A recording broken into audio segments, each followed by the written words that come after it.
बिस्मिल्लाहिर्रहमानिर्रहीम। अस्सलाम वालेकुम नादरीन, आप यूट्यूब चैनल देख रहे हैं। मैं इमरान ख़ान हूँ। नादरीन, फील्ड मार्शल ने मुलाकात की है शिया उलमा इकराम से। इसके अंदर की खबर मैंने निकाली है और बड़ी इंटरेस्टिंग खबर है। 1 घंटे तक फील्ड मार्शल साहब बोलते रहे और मौलवियों को बोलने का मौका ही नहीं मिला। पहले तो आप ये देख लें कि ये मौलवी कौन थे। ये वही सारे शिया मौलवी हैं जिनसे पहले मुलाकात की थी मोहसिन नकवी ने, और इन्हें दरबारी मौलवियों के तौर पर देखा जाता है।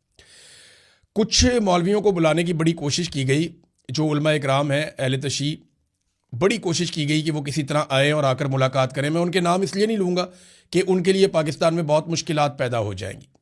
पहले ही उनके लिए बहुत मुश्किल है और बड़ा दबाव उन पर डाला गया कि वो आर्मी चीफ को मुलाकात करने के लिए आएँ, लेकिन वो उलमा इकराम नहीं आए। उनमें जो 2 उलमा इकराम हैं उनका ताल्लुक़ गिलगित बल्तिस्तान से है। एक बड़े आलिम दीन है, उनका ताल्लुक़ पारा चनार से है, जिन्हें पूरी कोशिश के बावजूद नहीं लाया जा सका आर्मी चीफ से मिलवाने के लिए। जबकि वादतुल मुस्लिमीन, ये मजलिस वादतुल मुस्लिमीन एक बड़ी जमात है और इसके बहुत सारे उलमा को रब्ता किया गया, लेकिन इसमें से भी कोई आलिम दीन आर्मी चीफ से मिलने के लिए नहीं आया। तो रह गए बाकी वही आलिम दीन जो ताहिर अशरफी टाइप के हैं या दरबारी टाइप के जो मुल्ला होते हैं, वो रह गए। अब ये मौलवी पहुंचे, देखिए एस्टेब्लिशमेंट को पसंद भी इसी तरह के मौलवी हैं। वो चांद देखने वाले मौलवी नहीं होते, इस टाइप के मौलवी एस्टेब्लिशमेंट को पसंद है। अभी वो भी वहाँ पे एक मजाक उड़ रहा है कि चांद देखने के लिए 15 बड़े मौलवी इकट्ठे हुए, रोयते हलाल कमेटी, कि जनाब चांद निकला या नहीं निकला। ये तो फैसला हुकूमत करती है कि उन्होंने ईद किस दिन करनी है। हुकूमत की अपनी सवाब दीद होती है, तो हुकूमत पहले ही मौलवियों को नॉर्मली बता देती है, जो मुझे समझ है इसकी। तो वो मौलवी आए, चांद चूंद देख के चले गए। बाद में जो जर्नलिस्ट वहाँ पर मौजूद थे उन्होंने उसके अंदर देखा, जाके कैमरा में जो वो दूरबीन लगाई हुई थी उसके अंदर देखा, तो उन्होंने इंकशाफ किया जी ये तो दूरबीन ही उल्टी लगी हुई है, यानी वो मामला ही सारा उल्टा हुआ है। और मौलवी यहाँ पे देखकर चले गए और किसी एक मौलवी ने भी नहीं कहा कि जनाब इसको कुछ सीधा विधा करें। बहरहाल अब वो उसकी तौजीह दी जा रही है कि जनाब ये ऐसे ही होती है। बहरहाल जैसे भी होती है, ये मौलवी इसी तरह के और ऐसे ही उल्टी मशीनें देखने वाले मौलवी जो हैं वो एस्टेब्लिशमेंट को पसंद है इस किस्म के। ये वहाँ पर जो जर्नलिस्ट हैं उन्होंने ये कहा था, उन्होंने ये दावा किया कि ये मौलवी क्या देख कर गए हैं, और किसी ने इसके अंदर कोई शिकवा या कोई बातचीत भी नहीं की। बहरहाल ये जो मौलवी आए ये सारे के सारे अहले तशी थे जिनको इकट्ठा किया गया। एक तो फील्ड मार्शल आसिम मुनीर को ये जेब नहीं देता, फौज के अंदर कोई शिया सुन्नी वहाबी देवबंदी नहीं होना चाहिए, होता है लेकिन नहीं होना चाहिए, ये एक हकीकत है। लेकिन मिलिट्री क़यादत की सतह पर इससे गुरेज करना चाहिए। मिलना है तो उलमा इकराम से मिले, जनाब हम शिया से अलहदा मिलेंगे। ये एक डिवाइड आप पैदा कर रहे हैं, एक तरह से आप बता रहे हैं कि ये फ़िरका, तो ये एक तरह से आप खुद डिवाइड पैदा कर रहे हैं, तकसीम पैदा कर रहे हैं। तो जनाब क्योंकि ईरान का मामला है तो इसलिए फिर शिया उलमा इकराम से मिलना पड़ गया। जब कभी किसी और मुल्क का मामला होगा तो फिर दूसरे उलमा इकराम से भी मिलना पड़ जाएगा। तो ये तकसीम खुद ही जाहिर कर रहे हैं। ISPR ने बहरहाल मौलवी वहाँ तो बोले ही नहीं ज़्यादा, जो मेरी इतला है उसके मुताबिक फील्ड मार्शल ही बोल कर गए और बड़े गुस्से में बोल कर गए। और लुब्बे लुबाब उनकी गुफ्तगू का ये है कि मुझे पाकिस्तान में तुम लोगों की तरफ से कोई टेंशन नहीं चाहिए, हम जो मर्जी करें, बाहर दुनिया में जो मर्जी होता रहे, यहाँ पाकिस्तान में कोई ड्रामा नहीं चाहिए। यानी इस किस्म का लुब्बे लुबाब जो है वो ये था। और मौलवियों को काफ़ी सख्त बातें सुननी पड़ी फील्ड मार्शल आसिम मुनीर साहब से। ISPR ने 5 मिनट और 9 सेकंड की एक वीडियो जारी की है इन मौलवियों की कि, और एक्चुअली तो ये नहीं है कि उन्होंने ऑफिशियली यूं करके जारी कर दी, लेकिन ये आई वहीं से है। उसी तकरीब के बाद मौलवी एक ही जगह पे बारी बारी बैठ रहे थे और वो जुमले बोल रहे थे, और उन जुमलों को काट छांट के एक 5 मिनट और 9 सेकंड की एक वीडियो जारी कर दी गई। वो वीडियो मैंने सारी देखी है। अब उस वीडियो को देखने के बाद ना मैं आपके सामने कुछ चीज़ रखूंगा, लेकिन पहले 2 अहम पॉइंट जो आसिम मुनीर साहब ने इस मुलाकात में बताए। एक तो उन्होंने बड़ा क्लियरली, आसिम मुनीर साहब ने, फील्ड मार्शल ने कह दिया कि गिलगित बल्तिस्तान में जो नौजवान पकड़े गए हैं, जो एहतजाज करने वाले लोग पकड़े गए हैं, हालांकि वहाँ के जो मकामी अफराद हैं वो ये बताते हैं कि एहतजाज के अंदर जानबूझकर शरपसंद अनासिर शामिल करवाए गए जिनकी निशानदेही की गई, लेकिन उनको किसी ने नहीं पकड़ा। बाद में जो नौजवान पकड़े गए उनके बारे में लोग दावा करते हैं कि उनका कसूर नहीं है। बहरहाल वो तो पता चलेगा इन्वेस्टिगेशन में। लेकिन फील्ड मार्शल आसिम मुनीर ने ये अहले तशी मौलवियों को बता दिया कि इनका तो ट्रायल होगा मिलिट्री कोर्ट में, इनका ट्रायल करवाया जाएगा मिलिट्री कोर्ट में। ये बात उन्होंने क्लियर कर दी कि ट्रायल मिलिट्री कोर्ट में होगा इनका, जिनको पकड़ा है गिलगित बल्तिस्तान में, तो इसके बीच में कोई ना आए। बड़ी सख्त उन्होंने इसमें बातचीत की। दूसरा, फील्ड मार्शल ने कहा कि ईरान अपनी लड़ाई तो अच्छी लड़ रहा है, लेकिन हमारा सऊदी अरब के साथ एक दिफाई मुआहदा है और ईरान को सऊदी अरब के मामले में मोहतात रहना चाहिए और सऊदी अरब के साथ कोई मामला ईरान को नहीं करना चाहिए। और ये याद रखना चाहिए ईरान को कि हमारा सऊदी अरब के साथ एक दिफाई मुआहदा है। अगर सऊदी अरब ने हमें बुलाया या आवाज़ दी तो हमें पोजीशन लेनी पड़ेगी, यानी पाकिस्तान फिर सऊदी अरब के साथ खड़ा होगा, यानी आसान अल्फाज में पाकिस्तान सऊदी अरब के साथ लड़ जाएगा। अच्छा, फील्ड मार्शल चले गए, मौलवियों के बयान रिकॉर्ड हो रहे थे। अब वो जरा बयानात अगर मैंने सारे के सारे सुने तो इस सारे बयान के अंदर था क्या, जरा ये आप सुने, आपको पता चलेगा। ये दिन रात अहले बैत की कुर्बानियों का दर्स देते हैं। ये वो मौलवी हैं जो दिन रात कुर्बानी का दर्स देते हैं, करबला के वाकयात सुनाते हैं। ये वो मौलवी हैं जो मिंबर पे बैठ के मजहब का और कुर्बानी का चूरन देते हैं कौम को। और जब अब इनकी अपनी बारी आई तो इनकी हालत ये थी कि इन मौलवियों ने वहाँ पे ना इसराइल की मजम्मत की, पूरे स्टेटमेंट में आप देख लें कहीं नहीं है, ना इन मौलवियों ने कहीं पे अमेरिका की मजम्मत की, पूरे स्टेटमेंट में कहीं नहीं है।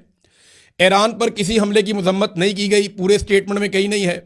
बोर्ड ऑफ पीस में पाकिस्तान क्यों गया, इस बारे में इन्होंने कुछ पूछा नहीं, कोई बात नहीं की। गजा में पाकिस्तान ने जो फौज भेजने की अर्जी भेजी अमेरिका को, उसके ऊपर इन्होंने कोई बात नहीं की।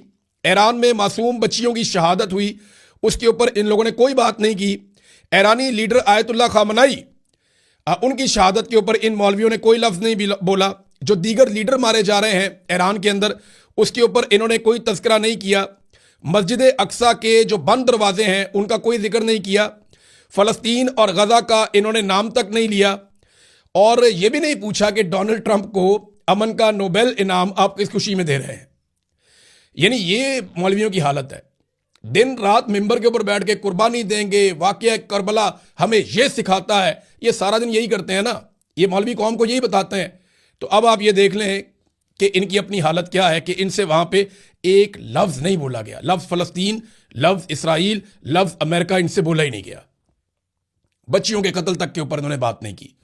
इनसे बेहतर तो वो यूरोपीय ममालिक में रहने वाले गैर मुस्लिम हैं जो इस्लाम को जानते भी नहीं है, लेकिन वो इंसानियत के नाते मजम्मत तो कर रहे हैं, इंसानियत के नाते सच तो बोल रहे हैं, वो जुल्म को जुल्म कहने की जुर्रत तो कर रहे हैं। इन मौलवियों में तो इतनी सी जुर्रत नहीं थी। इनकी शक्लें जरा आप याद रखिएगा कि इन्होंने वहां पे सिर्फ जाके तारीफें की हैं फील्ड मार्शल की, फौज की, और अफगानिस्तान के खिलाफ बात की है, फितनतुल हिंदुस्तान, फितनतुल खवारिज और इन चीज़ों के बारे में इन्होंने बात की है। लेकिन जो असल मसला है इस वक्त पाकिस्तान का और दुनिया का सबसे बड़ा, उस पर इन्होंने बात नहीं की। और लुब्बे लुबाब ये है कि इन मौलवियों को बता के समझा दिया गया कि खबरदार अगर किसी ने चूं चां भी की तो खबरदार, कोई अपनी जगह से हिला, बाहर जो मर्जी होता रहे, हम जो मर्जी करते रहे, तुम्हारा कोई काम नहीं है बोलने का, बात करने का। बहरहाल वो तो देखेंगे, जब होगा तब देखी जाएगी। ऐसा दिखाई देता है कि लड़ाई जल्द खत्म होने वाली नहीं है, क्योंकि अमेरिका का नुकसान बढ़ता जा रहा है और इसराइल हर हालत में इस लड़ाई को कंटिन्यू रखना चाहता है। नेतन्याहू का एक बहुत बड़ा मंसूबा सामने आया, मैं आपके सामने रखता हूं। लेकिन वॉल स्ट्रीट जर्नल की एक रिपोर्ट है, उसने इंकशाफ किया है कि अरब ममालिक ये एतराफ़ नहीं कर रहे, इस बात को मान नहीं रहे, मगर उनकी सरजमीन को अमेरिका ने हमलों की लॉन्चिंग के लिए लगातार इस्तेमाल किया है। यानी अमेरिका अपने हमलों के लिए अरब ममालिक की सरजमीन को इस्तेमाल कर रहा है, लेकिन अरब ममालिक मान नहीं रहे। ये बात की है वॉल स्ट्रीट जर्नल ने। इसके बाद जनाब हमारे पास यहाँ पे एक स्टेटमेंट है, कतर, बहरीन, कुवैत, अरब अमारात, सऊदी अरब हमारे साथ पहले दिन से ईरान जंग में हमारी मदद कर रहे हैं। ईरान जो है वो बिला वजह हमले कर रहा है, हमें फ़ख्र है, हम मिडल ईस्ट के साथ मिलकर लड़ रहे हैं। ये स्टेटमेंट है जनाब अमरीकी वज़ीर दिफा का, और उन्होंने ये स्टेटमेंट दिया कि जनाब ये ममालिक तो हमारे साथ हैं। अब वॉल स्ट्रीट जर्नल भी यही कह रहा है, पीट हेग्सेट भी यही कह रहा है, अमरीकी वज़ीर दिफा, डोनाल्ड ट्रंप भी ये बात करता है। बहरहाल सऊदी वज़ीर ख़ारजा का स्टेटमेंट बहुत इंपॉर्टेंट है। तो ऐसा दिखाई देता है कि पाकिस्तान ने अब तैयारी कर ली है और ज़हन बना लिया है कि अगर सऊदी अरब ने आवाज़ दी तो पाकिस्तान इस लड़ाई में उतरने जा रहा है। सऊदी वज़ीर ख़ारजा का स्टेटमेंट मैं आपके सामने रखता हूँ, जो इस मौके पर बड़ा अहम है।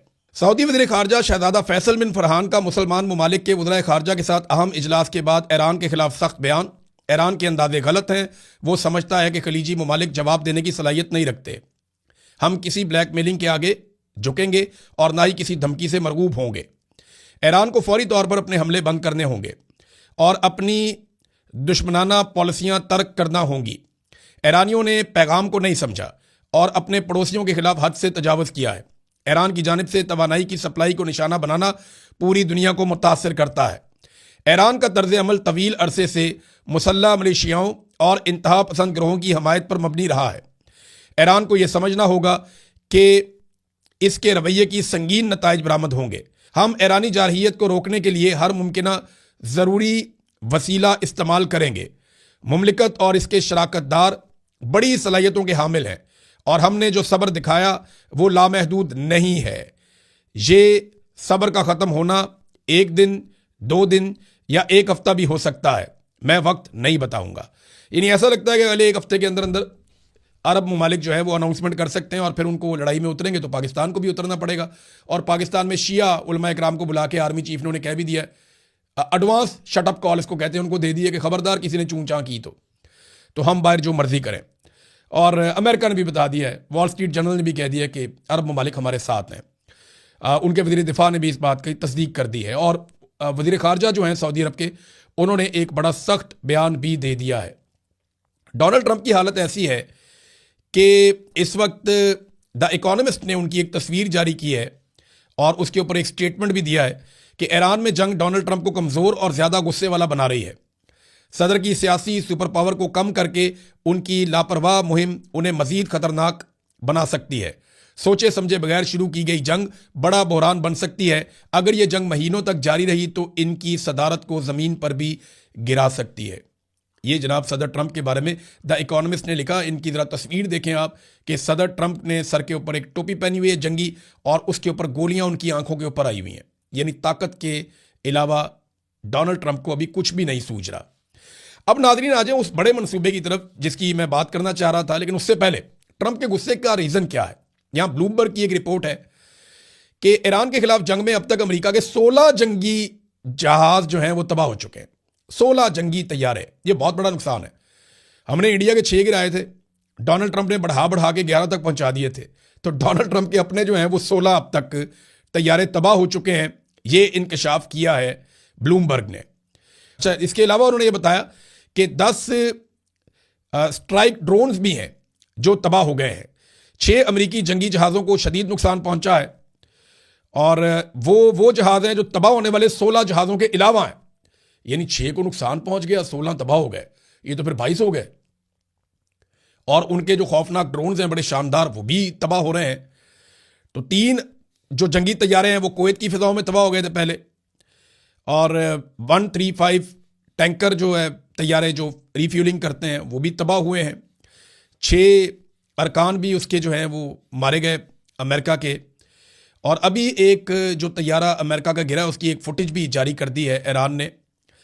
ये जनाब दिखा रहे हैं कि ईरान ने गुज़िश्ता रात दुश्मन के 4 जंगी तैयारे तबाह कर दिए हैं। ये बात ईरानी फ़ौजी तर्जुमान कह रहे हैं कि 4 तैयारे उन्होंने तबाह किए हैं। और एक उन्होंने फुटेज जारी की है जिसमें 5th जनरेशन स्टेल्थ F-35 तैयारे को ज़मीन से हिट किया गया है।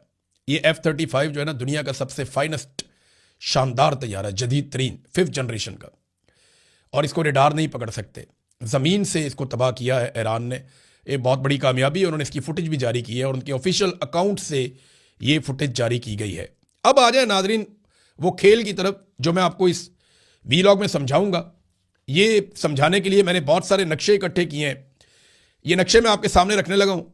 इन्हें ज़रा आपने गौर से देखना है तो आपको समझ आ जाएगा कि नेतन्याहू एक्चुअली क्या कह रहा है। पहले आप नेतन्याहू की बात सुन लें। नेतन्याहू ने कहा कि मामला जोहरी हथियारों का नहीं है, यानी जो दिखाई दे रहा है मामला जोहरी हथियारों का दिखाई नहीं दे रहा। नेतन्याहू ने कहा कि मशरिक़े वुस्ता से तेल की पाइपलाइन इसराइली बंदरगाहों तक पहुंचाने का एक मंसूबा बनाया जा रहा है।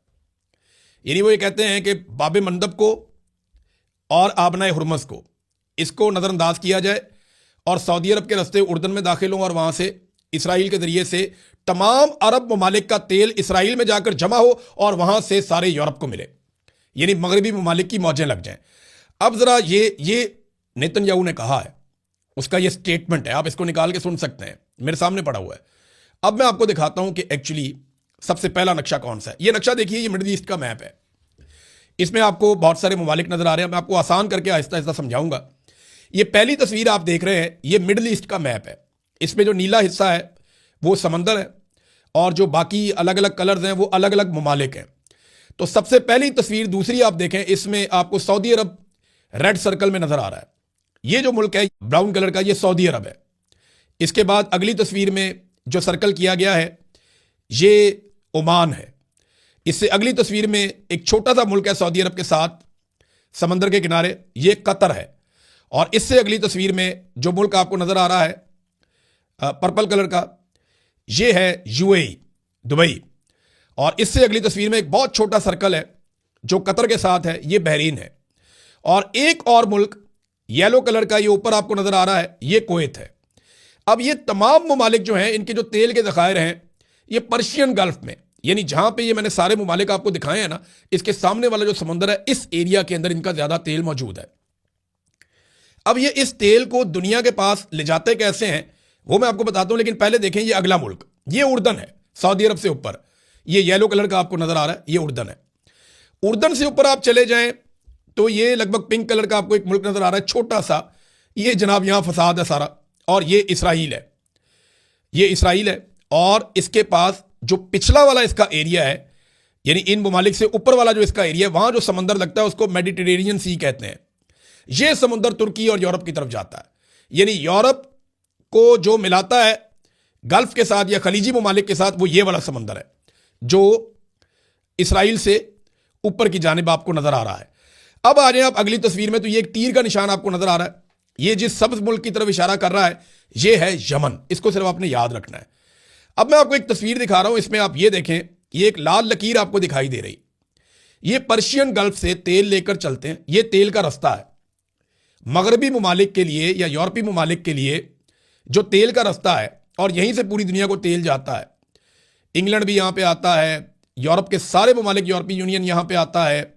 तेल और गैस का जो मेन रूट है वो ये है, जो सबसे छोटा रास्ता है ये रास्ता है जनाब। आप लाल लकीर में आप देख लें, ये पूरा समंदर में से गुजरता है, पर्शियन गल्फ में से होता हुआ ये अरेबियन सी में आता है, और वहां से ये बारीक दूसरी पट्टी आती है रेड सी, उसके अंदर दाखिल होता है, और ऊपर से ये मिस्र में से गुजर के चला जाता है मेडिटेरेनियन सी में, और वो जाके यूरोप के साथ मिल जाता है। अब ये आप एक तस्वीर के अंदर एक छोटा सा रेड आप एक निशान देख रहे हैं, ये जो रेड निशान है ना, ये ईरान और यूएई के दरमियान में है, इसको कहते हैं आबनाए हुर्मुज़। ये रास्ता ईरान ने बंद किया है, तो जो तेल सारा ऊपर से नीचे आता है इस रास्ते पे ईरान ने ब्लॉकेज लगाई है। अब आपको एक और रास्ता दिखाता हूं, ये देखें दूसरा रास्ता, यहां पे भी एक निशान आपको मैंने दिखाया, इसको कहते हैं बाबे मंदब। ये जो बाबे मंदब का इलाका है ना, ये भी बहुत इंपॉर्टेंट है। इसके एक तरफ यमन बैठा है और दूसरी तरफ इसके जबूती है। यह भी बहुत इंपॉर्टेंट एरिया है, यहां से तेल और गैस की तरसील के लिए, तिजारत के लिए बहुत अहम इलाका है, दिन रात यहां से जहाज गुजरते हैं। तो इसलिए यमन का यह एरिया हमेशा से फसाद की जड़ रहा। यहीं पे यूएई कंट्रोल करना चाहता है सऊदी अरब, और यमन के हौसी बागी भी, ईरान की भी यहां पे इंटरेस्ट है। तो यह बहुत इंपॉर्टेंट है बाबे मंदब। जो इसराइली वजीर आजम नेतन्याहू है उसने इन दोनों इलाकों के नाम लिए, आबनाए हुर्मुज़ का भी नाम लिया है और बाबे मंदब का भी नाम लिया है, कि ये दोनों इलाकों को अवॉइड करके हम बीच में से एक पाइपलाइन लेकर आते हैं इसराइल में, और यहां से पूरी दुनिया को हम तेल देंगे, गैस देंगे। कैसे, ये तस्वीर देखें आप। अगली तस्वीर में आपको एक और इलाका दिखा रहा हूं, ये सबज रंग का एक मुल्क है, इसको कहते हैं मिस्र, इजिप्ट। ये एक बारीक लकीर आपको ऊपर नजर आ रही है, एरो बना हुआ है, ये वो सुएज कैनाल है। ये एक ऐसी नहर है जिसको बनाया गया था कि बहरी जहाज यहां से गुजरे, जब पूरी लकीर क्रॉस करें तो ऊपर यहां से निकलकर वो यूरोपीय समंदर में दाखिल होकर यूरोप तक ले जाए माल को, और वहां से वापस ले आए। इसको कहते हैं नहर सुएज। ये भी आपने देख लिया। अब ये मैंने आपको दोबारा वो रूट आपको दिखा रहा हूं इस तस्वीर में, कि ये वो पूरा रूट है। इसमें 3 इंपॉर्टेंट जगह हैं, एक आबनाए हुर्मुज़, एक बाबे मंदब और एक सुएज कैनाल, सुएज की नहर। इन तीनों जगहों पे मुसलमान ममालिक बैठे हुए हैं। इसराइल चाहता है कि उनको अवॉइड कर लिया जाए, तो कैसे होगा ये देखें। अब आपको एक और तस्वीर दिखा रहा हूं, यहां पे ये सारे डॉट्स बने हुए हैं। ये डॉट्स मैंने इसलिए बनाए हैं कि आपको पता चले कि ये वाला एरिया इस्तेमाल करता है पाकिस्तान, इंडिया, चाइना, बाकी ममालिक जो नीचे वाले हैं, उनका जो फ्यूल है या गैस है वो यहां से जाती है इस इलाके में से। तो इस इलाके को अवॉइड करना चाह रहा है बाबे मंदब को, आबनाए हुर्मुज़ को और सुएज कैनाल को अवॉइड करना चाह रहा है, जाया करना चाह रहा है नेतन्याहू। और वो क्या चाह रहा है, ये आप तस्वीर देखिए। ये सऊदी अरब से एक पाइपलाइन जा रही है रेड कलर की, ये उर्दन के बीच में से गुजरती है और इसराइल तक पहुंच जाती है और इसके आगे शुरू हो जाता है मेडिटेरेनियन सी कि जनाब ये आप पाइपलाइन बिछाएं, इसराइल हिफाजत करेगा तेल की और हमारे पास से आगे सारी दुनिया तेल लेकर जाए। और इसीलिए गाजा बहुत इंपॉर्टेंट है क्योंकि समंदर वाला किनारा जो है वो गाजा है और वहीं पे सारी डेवलपमेंट करना चाह रहे हैं। यही तो मॉडल है जो पेश किया था डोनाल्ड ट्रंप के दामाद जेरेड कुशनर ने। अब आप आगे आए, इस पाइपलाइन के साथ मुख्तलिफ ममालिक की पाइपलाइन जोड़ी जाएगी, यह मंसूबा बताया। कुवैत की, बहरीन की, कतर की, यूएई की, ओमान की सारी और सऊदी अरब की पाइपलाइन सारी इकट्ठी करके ये सारा जो तेल है इसको इकट्ठा पहुंचाया जाए कहां पे? इसराइल में, और वहां से तेल को एक्सपोर्ट किया जाए मगरबी ममालिक को। तो ये जो नीचे वाले ममालिक हैं इनका क्या बनेगा? इनका कोई पूछने वाला नहीं होगा। ये एशियाई ममालिक को खुद ये बात सोचनी पड़ेगी। ये है वो बड़ा मंसूबा जिसके ऊपर काम किया जा रहा है। मैंने आपको आसान करके पूरे मैप पे समझा दिया कि एक्चुअली उनके दिमाग में क्या चल रहा है। इस पे फर्दर हम बात करते रहेंगे। और हाँ, जाते जाते बहुत सारे दुनिया के इलाकों में मुसलमान आज ईद मना रहे हैं, उन सबको मेरी तरफ से बहुत ईद मुबारक। और जिनकी ईद एक दिन के बाद है उनको दोबारा ईद मुबारक कह देंगे। तो अब तक के लिए इतनी, अपना ख्याल रखिएगा, अपने इस चैनल का भी। अल्लाह हाफिज़।